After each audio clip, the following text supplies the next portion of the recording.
Ito po ang Cayetano in Action with Boy Abunda at tayo'y narito sa Cayetano Action Agad!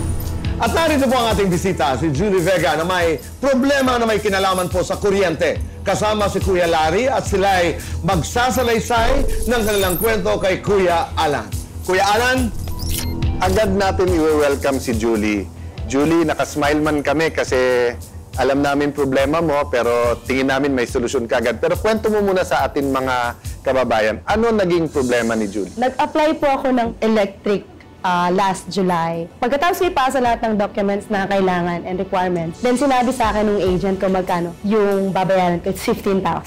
So sabi ko, cancel na lang. Kasi 15,000, it's hard to earn. I mean, I'm a solo person. So nung una, binigay lang sa'yo requirements, and of course, sinong may ayaw na may sariling di ba, meter at saka maayos. So, wala ka naging problema doon? Wala po.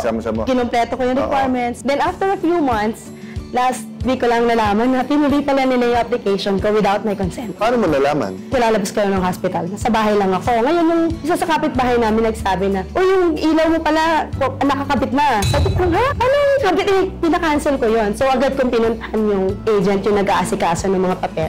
Tapos, sinabi ko sa akin na parang, sige, magsumbong ka sa Meralco. Pero parang, nag-inquire talaga ako sa Meralco. Sir, nagpunta na kami ng Meralco at agarang inaksyonan din po ng Meralco yung sumbong ni Ate Julie. Papasalamat tayo sa agaran pagka-asikaso yes, ng sir. Meralco. Sir, nangyari po, ang sabi ho ng Meralco, i-inspectin nila yung pinangalan sa kanya para ho, makita ho. Tapos mabigyan ho sila ng notice.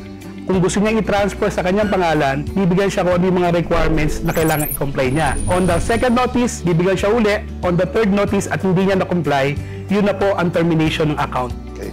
Kuya Boy, alam mo, since I've been in Congress long enough, dalawang prangkisa na ng Meralco ang naabutan ko. At bago nga mag-break, eto namang konektadong Pinoy sa internet, no?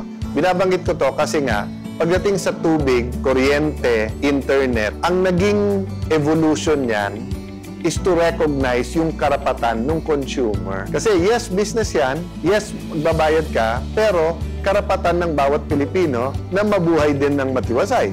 And paano magiging maayos yung pamilya mo kung wala kang tubig, kuryente, internet, and yun nga, ngayon naman cellphone na. So, meron kang karapatan. Kaya ako man, maso-surprise kung 15,000. Pero naging twist kasi dito, hindi naman yan yung official na hinihingi ng Meralco. Tapos na-submit with your name. Of course, open ang Cayetano in Action with Boy Abunda sa kabilang panig. But assuming for the sake of argument, tama lahat ng kwento mo, ang ano ko dun sa ente, mag-cooperate ka na. Kasi mabait pa nga to Gusto lang niya maayos at wag gamitin ang pangalan niya. So I hope you're okay. Sabi mo, galing ka lang sa ospital. Yeah, I'm good po. Diba? And kung may iba pang assistance, let us know. Pero tututukan natin yan. So Kuya Larry, Julie, nasaan tayo ngayon? Nag-aantay tayo ng first notice. Opo, boy. Okay. Ikaw ba'y may balak na gamitin ang iyong pangalan para makakuha ka ng connection? As of now po, hindi wala po. Kasi as of now, meron naman po kaming kuryenteng ginagamit. Kasi yung bahay namin is, yung may-ari na may kuryente na. Okay. So, we are okay na po kami doon. Basta kailangan mo ng tulong, sabihin lamang. Dahil aksyon agad si Kuya Larry. Yes, sobrang, So, one way or the other, tututukan natin yan. But importante sa amin, hindi ka nga maabuso. Yes, at yung karapatan mo ay protektado. Yan ang mahalaga. Yes po. Julie, maraming salamat. Thank you so much. Kuya Larry, maraming salamat. Salamat po dito, boy. Yan pong sinasabi natin dito sa Cayetano in Action Boy Abunda, meron na tayo, Cayetano Action Agad. Sa ating magbabalik, si Nanay Rose, namimigay po ng libreng gulay sa payata. Siya'y ating pasasalamatan. Sa magbabalik po ng Cayetano in Action! Cayetano in Action! Cayetano in Action! Boy Abunda!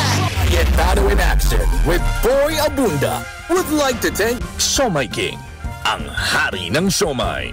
JC Organic Barley, live healthy, choose good life.